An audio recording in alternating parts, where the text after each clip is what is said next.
লালগঞ্জ উপজেলার সম্মেলন। এই সম্মেলনে আপনারা যারা বিভিন্ন ইউনিয়নের কাউন্সিলর হিসেবে উপস্থিত রয়েছেন, লালগঞ্জ উপজেলার জন্য আসন বরাদ্দ করা হয়েছে পঞ্চায়েত সমিতির কাছে।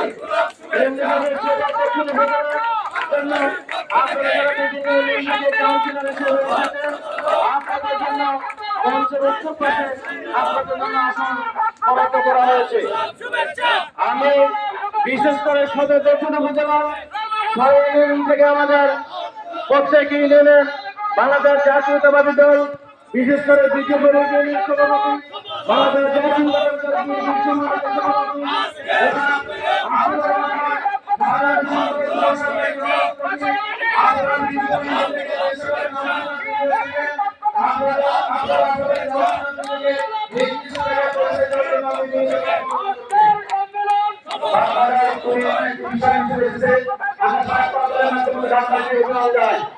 জালিম ভাই, জহির ভাই সহ